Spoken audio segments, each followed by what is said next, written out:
It was a quiet Sunday afternoon, the kind where the sunlight pours through the window and wraps around everything like a golden blanket. I had just finished cleaning the apartment, lit a lavender candle, and decided it was the perfect time to play some of my favorite music. I turned up the volume slightly, not enough to disturb the neighbors, but just enough to lose myself in the rhythm. I danced barefoot in the living room, my arms swinging freely, my hair swaying along with every beat. It was my way of shaking off the week. I didn't expect anyone to come by. I lived alone, and I hadn't made plans with anyone that day. That was part of what made it so peaceful. No obligations, just me, the music, and the sunlight. Then I heard the front door creak open. I froze mid-spin. For a second I thought I'd imagined it, but then I saw him standing there. My neighbor from across the hall. He stood in the doorway, holding a small package. His face was half apologetic, half stunned. "Hey," he said awkwardly, eyes wide as he caught me mid-dance. "Sorry, your door was slightly open. I knocked, but I guess you didn't hear me." My cheeks flushed as I rushed to grab the remote and pause the music. I didn't realize it was open," I stammered, heart pounding. I had been dancing in a tank top and shorts, not exactly expecting company. Josh held up the package. "This got delivered to me by mistake. It has your name on it." "Oh." I took the package from him, brushing his fingers as I did. "Thanks. Sorry you had to see that." He smiled, still standing awkwardly just inside the doorway. "Don't apologize. You've got great moves." I laughed, trying to ease the awkwardness. "Well, you just caught me in my most unfiltered moment." "I like unfiltered," he said, and for a moment, neither of us said anything. The room was quiet except for the faint hum of the air conditioner. Josh had lived across the hall for about 6 months. We'd exchanged casual greetings in the elevator, the kind of small talk that never really goes anywhere. But there had always been a flicker in the air when we spoke, like something unexplored, something waiting. "Want to come in?" I asked, motioning toward the couch before I could stop myself. He hesitated only a second before stepping in. "Sure." He sat down, his eyes scanning the room. "You've got good taste in music. You're just saying that because you caught me dancing to it." "No, seriously," he said. "I actually know this artist. Underrated genius."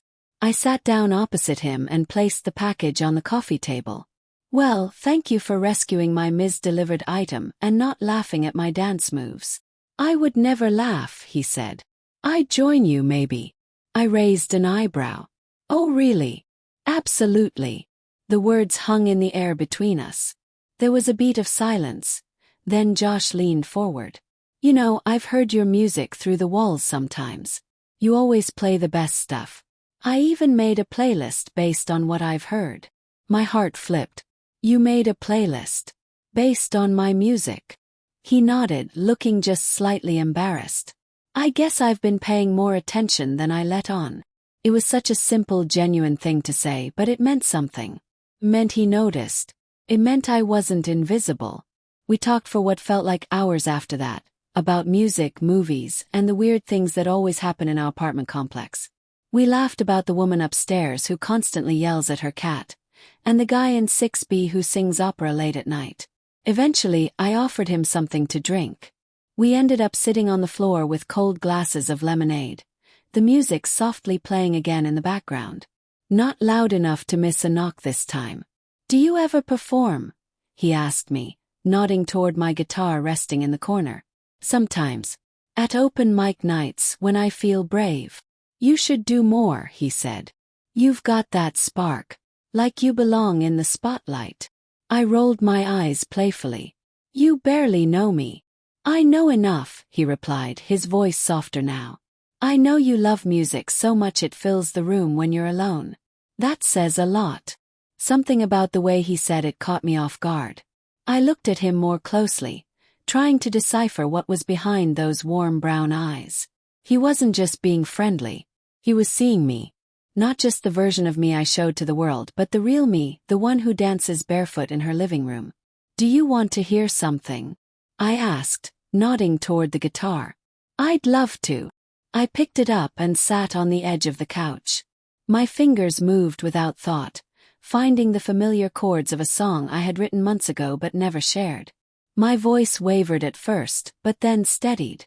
Josh watched me intently, his gaze never drifting, as if the whole world had narrowed down to just this room, just this song, just us. When I finished, there was a long pause. He clapped softly, smiling. "That was beautiful." "Thanks," I said, setting the guitar down. "You really think I should do more?" "I do," he said. "And I'll come to every show, even if it's just in your living room." I laughed, touched by his sincerity. He stood up, brushing his jeans off.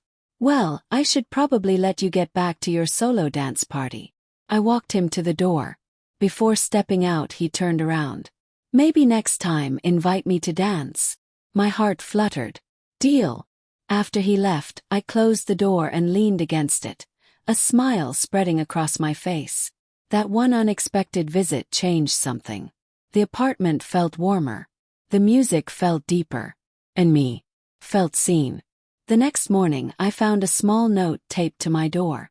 "Great music yesterday. Same time next Sunday." It was signed, Josh. That Sunday turned into a tradition. Every week, we'd pick new songs, trade stories, and sometimes dance without caring how we looked.